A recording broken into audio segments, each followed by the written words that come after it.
My name is Ethan Parker. I'm 36, American, work a normal office job in a mid-sized company, the kind of steady 9 to 5 that pays the mortgage, funds the occasional vacation, and doesn't impress anyone at a cocktail party. For most of our 11 years together, 8 of them married, I honestly thought that was enough. Stability, routine. A wife who said she loved that I was solid. Lauren Parker.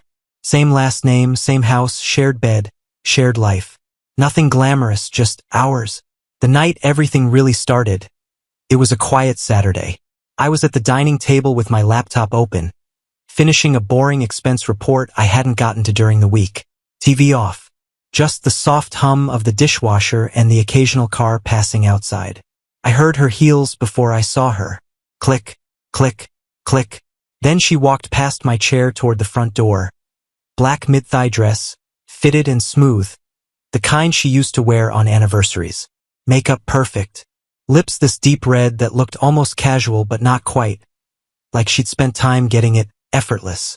And then the smell hit me. That perfume. I bought it for her 3 years ago in Paris, on a trip we'd scraped and saved for. We wandered into some tiny shop near the Seine, and she fell in love with that scent. She'd only ever worn it for us, maybe a handful of times, on nights that ended with candles burned down low and clothes on the floor. She didn't wear it for work. She didn't wear it for friends. It was our thing. Wow, I said, glancing up from the screen. You're dressed up for Italian food. She paused, just for a heartbeat. Enough for me to notice. It's Sarah's birthday, she said, grabbing her clutch from the console table. We're doing dinner and drinks downtown. I told you yesterday. She didn't quite look at me when she said it. Her eyes skimmed past me, over my shoulder, at the wall, at nothing. That was the first tick. Lauren has tells. I know them better than I know my own. She tucks her hair behind her ear when she's nervous. She touches her left earlobe when she lies. The small, quick, like she's checking her earring. Right? I said. Girls' night. Yeah, she answered, a little too fast. Girls' night. Her hand went straight to her ear. Second tick. I watched the way her lipstick looked slightly smudged at the top edge, like she'd fixed it more than once. The dress was a level above dinner with the girls. The heels too. And the perfume, that was 2 levels above. You guys going to that place on 5th? I asked casual. The one with the brick oven? She shifted the strap of her purse on her shoulder. No, Sarah wanted that new Italian place near the river. I don't remember the name. Lauren usually knows every name, every menu, every detail. Third tick. I nodded like this all made sense, like I wasn't cataloging every inconsistency in real time. Have fun, I said. Text me if you drink too much. I'll come get you. She finally met my eyes then, but only for a second, like it cost her something. I'll just Uber, she replied. Don't wait up, okay? Fourth tick. Lauren hates riding alone with strangers at night. Says it creeps her out. Has for years. I felt something shift inside me. It wasn't a sharp pain or some dramatic movie moment. It was quieter than that. Like a light dimming. The husband part of me, the one that wants to support, trust, and not rock the boat, tried to stand up. She deserves a night out. You're being paranoid. She works hard. Let it go. Then the scent of that perfume moved through the room again, clean and expensive and heavy with memory, and something colder stepped in front of that voice. Supportive husband stepped back. Quiet observer took his place. All right, I said, closing my laptop halfway. Be safe. She leaned down and kissed my cheek. I noticed she turned her face just enough to avoid smudging her lipstick. When she pulled away, I didn't smell wine or food or anything expected. Just that perfume. Love you, she said. You too, I replied. Not I love you. Just you too. I heard the difference even if she didn't. The door closed behind her, and the house swallowed the sound. No TV. No music. Just the refrigerator cycling on and off and the faint echo of her heels on the front steps. Then nothing. I sat there with my laptop open, the cursor blinking on an unfinished spreadsheet, but I wasn't seeing numbers anymore. I was replaying the last 10 minutes frame by frame. Black dress, Anniversary perfume. Avoided eye contact. Hand to the ear. New Italian place she couldn't name. Fearless about Uber suddenly. I thought about the last few months. The late gym nights. The phone that never left her hand. The way she'd roll to the far edge of the bed and say she was just tired. All of that had been noise. Annoying but explainable. The perfume was different. That scent was a line in the sand. She'd crossed it without hesitating. I leaned back in my chair, staring at the door she just walked through, and felt it clearly. This clean, straight crack running right down the middle of my trust. Not shattered, not yet, just fractured. And for the first time in our marriage, I realized something simple and ugly. I didn't believe her. Lauren got home late that night, sometime after 1 a.m. I heard the door open, heard her heels in the entryway, softer and less steady than when she'd left. I stayed in bed, eyes closed, breathing slow. She moved through the room in the dark, thinking I was asleep.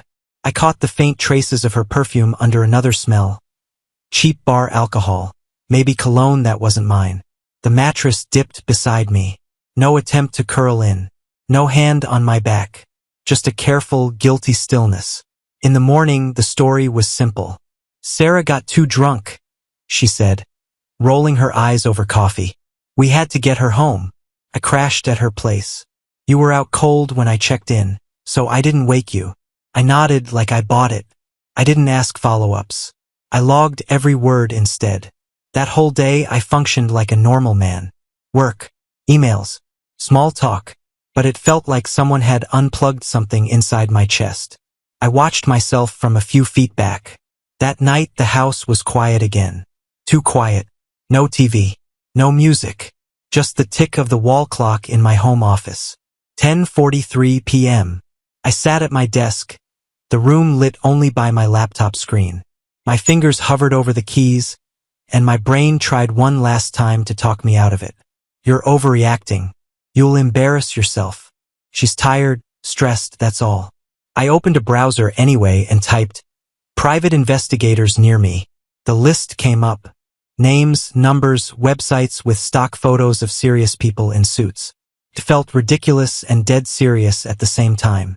I clicked one, Thompson and Associates. Local. Discreet. 24-hour line. My hands felt detached from my body as I dialed. Thompson and Associates. This is Richard. A calm male voice answered. I swallowed once. I need to talk to someone about possible infidelity, I said.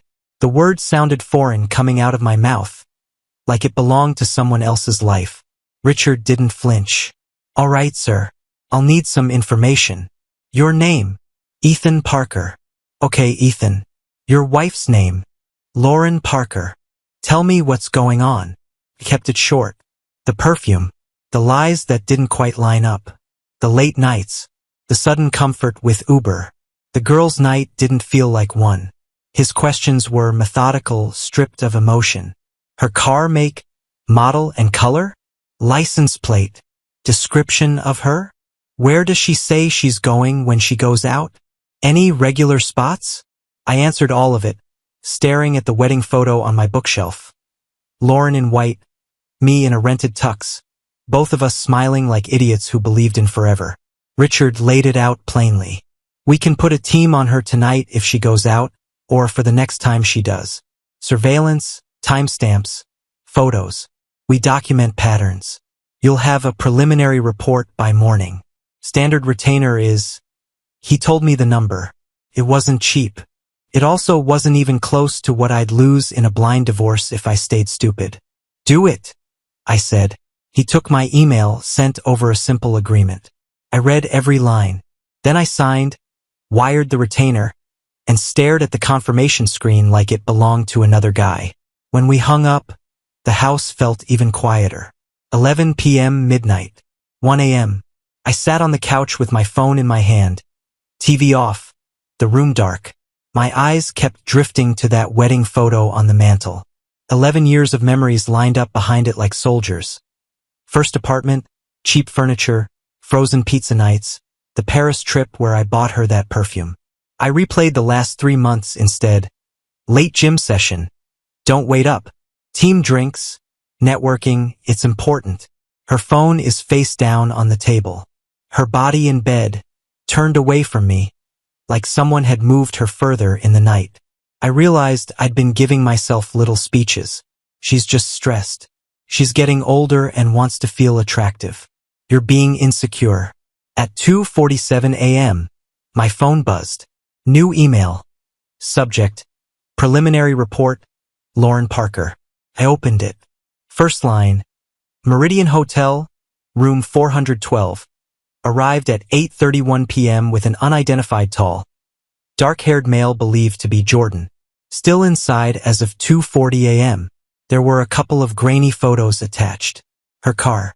Her walking into the side entrance on his arm. The dress. The perfume I could still smell in my head. My thumb hovered over Richard's number. I pressed the call.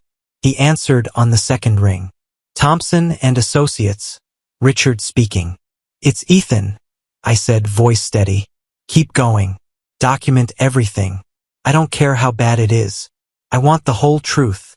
Understood, he replied. When I hung up, I didn't cry. I didn't yell. I just sat there, staring at the email, feeling something inside of me harden into resolve. If my marriage was going to die, it wasn't taking my mind or my future with it. After that hotel email, the house stopped feeling like home and started feeling like a crime scene. Lauren was still asleep when I left for work that morning. Hair spread on the pillow, breathing slowly. Same woman I'd promised forever to. I stood there for a second, looking at her, and all I could see was room 412. On my lunch break, I drove back home. I didn't slam drawers or turn the place upside down. I moved slow, calculated. If my trust was dead, I wanted a cause of death. Our bedroom smelled like her body spray and fabric softener. Sunlight through the blinds cut the room into clean lines. I went to her dresser first. Top drawer, the one I never touched. My stuff, she always called it. I opened it anyway. The usual, folded shirts, leggings, the kind of clutter you collect in a life together, old receipts, hair ties, a few random photos. I kept going. Second drawer. Third. In the back corner under a stack of sweaters, my hand hit something solid. I pulled it out. An iPhone. Older model, no case. One I'd never seen, but familiar enough to feel like a ghost of an old upgrade. For a second my brain tried to play dumb. Spare phone. Old backup. Perfectly normal. Then I remembered how she joked months ago about trading in her old one and getting every dollar out of it. This wasn't traded in. This was buried. I took it to my home office, plugged it into the wall, and watched the black screen as the battery icon finally appeared. While it charged, I made coffee I didn't really want. The house felt staged, like a set built to look like a marriage, not live in one. The phone booted. No passcode. That alone told me everything I needed to know. You don't lock what you don't care about losing. I opened messages. There was one main thread at the top. Name Jay. I started scrolling. It didn't take long for Jay to turn into Jordan Cole, her personal trainer from Elite Fitness. And it didn't take long for the messages to go from friendly to absolutely, undeniably more than that. I miss you already. He's working late. Can you come over? I think I'm falling for you. Some texts I read once and never want to remember word for word. They were detailed enough that there was no room for innocent explanations. This wasn't emotional confusion or a one-time mistake. This was a parallel relationship. Then came the photos. Lauren in lingerie I'd never seen. Lauren in his apartment, the same dark couch in the background, over and over. Bathroom selfies at the gym, at restaurants I'd never heard about. All time-stamped. All neat. All logged. My coffee went cold next to me. I scrolled back months. Birthdays. Holidays. At night she told me she was exhausted, or just needed girl time. They were all there, mapped out in digital ink. At 6:30 a.m., I heard her car in the driveway, early gym run before work, like nothing was wrong. I locked the screen, put the phone face down on my desk, and sat very still. In my hands, I wasn't just holding a device. I was holding the second life she'd built while smiling at me across the dinner table. She walked in after girls' night, like nothing in the world was wrong. The door opened. Keys hit the bowl, heels on hardwood. I was at my desk in the corner of the living room. Same laptop, same chair, same husband she thought she was slowly phasing out. "Hey," she called, voice light. "You're still up?" "Yeah," I said, not turning around yet. "Got some stuff to finish." She stepped into view. Makeup smeared just enough to look long night but not wrecked. Hair a little messy in a way that sells as cute. The kind of look you come home with when you've been out living a life your spouse doesn't know about. "How was Sarah?" I asked. "Still drunk." She smiled, quick and practiced. "A mess. I crashed at her place again. I told you I might. You sleep okay?" "Like a rock," I said. On the desk, just out of her sight line, her secret phone lay face down, a bomb with the pin already pulled. She went to shower. I listened to the water turn on, waited for it to settle into that steady background rush. Then I picked up the phone and opened the last thread again. The most recent message sat at the bottom, timestamped 2:15 a.m., sent from my marriage to her future. To Jordan Cole. "I hate lying to him, but being with you feels so right. 3 more months and I can ask for the divorce. Not might, not thinking about it. Can ask." That line hit harder than any picture. Not just that she was cheating, but that my exit had a schedule, like a meeting she was easing onto the calendar. 3 months to line up finances, timing, emotions, and whatever story made her look like the victim. I imagined how it would go if I stayed blind. Year-end bonus in the bank, holidays done, taxes around the corner, then a tearful speech about growing apart and needing to find herself. Maybe a push for alimony. Maybe half of everything I'd built. I put the phone down, screen still glowing with her words, and opened my email instead. The full PI report had come in earlier. I read it once. Now I read it like a manual. Meridian Hotel. Room numbers. Dates. Times. Photos. Her car. His car. License plate search. Jordan Cole, 34, personal trainer at Elite Fitness. Cross-referenced with public records. Then the financials. A secret credit card in her name only, statements full of hotels, dinners, luxury crap she'd never mentioned. While she was in the shower, I started working. I created a folder on my laptop, then 2 more in separate cloud drives. I saved everything there. PI report, photos, PDFs of bank statements, screenshots of the messages from the second phone. I printed hard copies and slid them into a manila folder. By the time I was done, it felt less like I was hoarding pain and more like I was building a life raft out of paper and ink. Later that week, when she fell asleep early in our bed, I stepped into the hallway and made the call. "Foster and Green, this is Diane," a woman's voice answered. "Hi," I said, calm. "My name is Ethan Parker. I'd like to talk to someone about filing for divorce. I have proof of infidelity and financial deception, and I want this done fast and clean." My voice didn't shake. It sounded colder than I'd ever heard it. "All right, Mr. Parker," she said. "Let's get to work." Diane Foster didn't flinch at anything I showed her. Her office was clean and simple, glass desk, neat stacks, no drama. I laid the folder down between us. She opened it, flipped through photos of Lauren and Jordan at the Meridian, the PI notes, the secret credit card statements, the screenshots from the second phone. "Mr. Parker," she said finally, "in this state, infidelity and misuse of marital funds still carry weight. You have a very strong case. One of the cleanest I've seen in a while."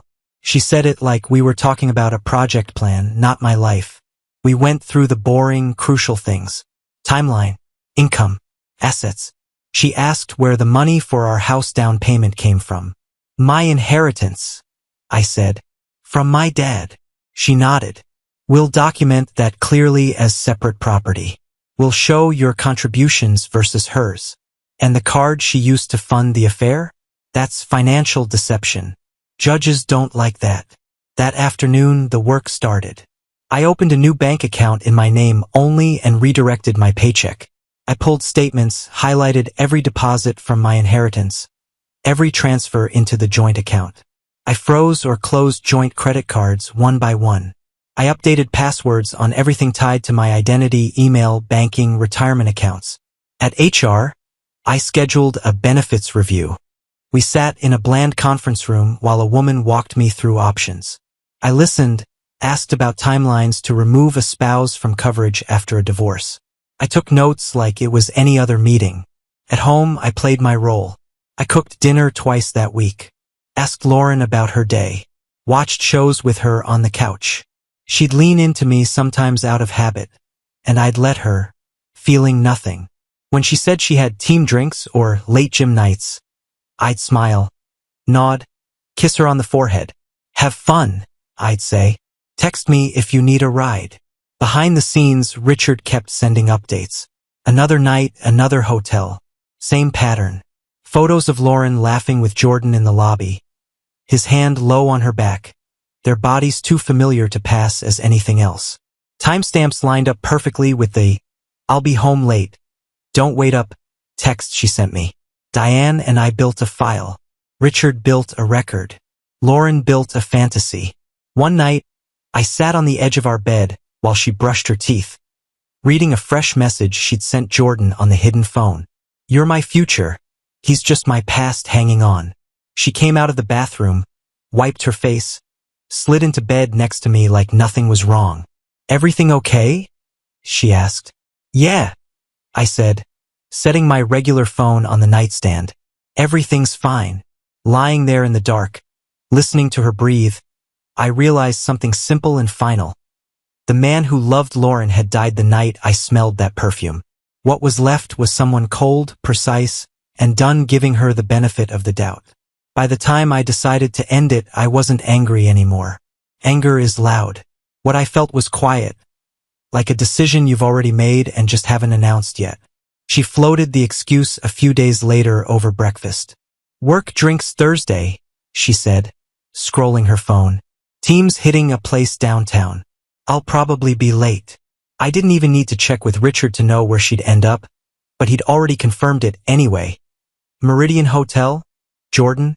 Same pattern. "Sounds fun," I said. "Network hard." She smirked, kissed my cheek, and walked out the door like she still owned the script. Thursday, I took the day off work. First stop, the bank. I sat across from a tired-looking manager while he pulled up our joint account. "I'd like to withdraw half," I said, "and close the account." Legally, it was my right. We signed. He printed. I walked out with my half in a cashier's check and a PDF emailed to me. Paper trail. Next, I called the credit card companies. Joint cards, closed or frozen. Autopays rerouted. My new individual account is solid. Then I changed the locks, new deadbolts, new keys. Code on the garage reset. I moved my essentials, clothes, documents, laptop, the safe, into my car and drove them to my brother Daniel's place. We stacked boxes in his spare room. I left anything that could be argued over, furniture, decor, hours. Then I went back to the house. Cleaned it. Not a breakdown scrub, just precise. Counters wiped, floors clear. I ordered her favorite takeout, put it in the fridge, and stuck a small note on the container. "Thought you might be hungry when you get home." On the dining table, I set one plate. One glass of wine has already poured. One folded napkin. In the center, I laid the thick manila folder, printed PI report, screenshots, bank records, copies of the secret card statements. On top of that, her copy of the already filed divorce petition, clipped neatly. Beside it, I placed her hidden phone, unlocked, open to her thread with Jordan. The last message visible. Then I took a piece of our wedding stationery and wrote, "You only wore that perfume for me. That's how I knew. You're free to be with Jordan now. My attorney will be in touch. Don't contact me. You're past." I read it once, left it there, and walked through the house slowly, room by room, saying goodbye without saying it out loud. Then I locked the door behind me, for the last time as her husband, and drove to Daniel's place 3 miles away. I didn't look back until I was at the stop sign, and even then only once. Daniel's apartment was quiet except for my phone losing its mind on the table. Calls, texts, voicemails, Lauren moves through every stage of panic in real time. I let it all roll past. The only thing I touched was her email. Subject line, "Please, Ethan." I forwarded it straight to Diane and muted the thread. The doorbell rang 10 minutes later. Through the peephole. Hoodie, sweatpants, mascara smeared, Lauren trying to look small. I opened the door but filled the frame. "Ethan, please, just 5 minutes," she said. "This isn't what you think. Jordan is just your future." I cut in. "I read that part." She flinched. "The locks have changed," I said. "The accounts are split. I took my legal half. My lawyer will handle anything else." Tears came fast. Promises stacked on top of each other. Therapy, cutting him off, starting fresh. Then the turn. "You're overreacting. Everyone texts like that. You're being insane." I watched her face while she talked and finally saw it clearly. Fear, not remorse. Fear of losing control of the story, of the lifestyle, of the safety net. "No," I said, "just that." Then I closed the door and locked it, and this time, I felt nothing. 3 months later, I sat in Diane Foster's office while she slid a small stack of papers across the desk like it was any other Tuesday. "Congratulations," she said. "The judge signed off this morning. It's done." I read the summary House awarded to me. Savings split according to the agreement Diane pushed, weighted in my favor once the affair expenses were factored in. Each of us keeps our own car. No alimony. No ongoing support. "Very clean," Diane said. "Your preparation made this easy. You didn't confront, you didn't blow up, and you kept the evidence intact. Judges like order. You gave them orders." The court had been colder than I expected. Lauren's lawyer tried to make noise about privacy and intrusive surveillance. The judge's face barely moved until Diane walked him through the timeline of hotel visits, the secret credit card, and the way marital funds had been used to pay for her affair. Once money entered the picture, the moral gray turned black and white. Lauren cried in the hallway afterward, trying to catch my eye. I didn't stop. There was nothing left to negotiate. We scheduled one supervised day for her to collect her things. I stayed at Daniel's while she and her sister went through the house. Later, I walked back into bare walls and empty shelves and felt relief instead of loss. I repainted. New bedding. New photos. Anything that carried our old life got boxed or trashed. Slowly the place stopped feeling like ours and started feeling like a place I just happened to own. A month later, I heard through a mutual friend that she and Jordan were already done. Reality had shown up and the fantasy tapped out. I noted it, filed it mentally, and went on with my day. Walking out of Diane's office into the bright afternoon light, decree in my hand, I didn't feel victorious. I just felt clean, free. Life after the divorce wasn't a movie. No montage, just days. The first thing I did was erase her access. Blocked her number, blocked her email. Any message that slipped through went straight to Diane. She tried a few times, long texts, half apologies, half accusations. Then once she showed up at my office, eyes wide, playing a shocked ex-wife. Security walked her out. I watched from behind glass and went back to my spreadsheet. The old house started to feel like a museum I didn't want to walk through anymore, even with fresh paint. So I sold it. Clean deal, decent profit. I took the money and bought a condo downtown. Floor-to-ceiling windows, clean lines, no history. I finished it slowly. One couch I actually liked. A bed I chose alone. A table that fit just 4 chairs, not 6 for future dinner parties. Nothing in there reminded me of vows or hotel rooms or buried phones. Just wood, glass, steel, and quiet. At work, I was just Parker from accounting again. Eventually, I said yes when Sarah Mitchell from our floor asked if I wanted to grab coffee. She knew I was divorced. Office gossip moves fast. We talked about nothing heavy. Music, terrible clients, the weird glory of a Friday with no plans. I didn't promise her anything. Didn't try to be more ready than I was. It just felt good to sit across from someone new and not be lying to myself. On the anniversary of the night I hired the PI, I took myself out to dinner. Alone. Steak, good wine, dessert I didn't need. No phone on the table. No waiting for a text that would hurt. I raised my glass to nobody and thought, you made it. That's enough. Some nights, when it's late and the city's quiet, I wonder if Lauren regrets any of it. Me, the house, the life. Most nights, I don't think about her at all. That perfume she once wore only for me ended up being the alarm clock I needed. It taught me that love without trust is worthless, that excuses fold under evidence, and that I'm calmer, harder, and stronger than I ever planned to be. For the first time in my adult life, my home, my time, and my future actually feel like they belong to me. Subscribe and stay one step ahead of cheaters. And trust me, the next story makes this one look like a fairy tale.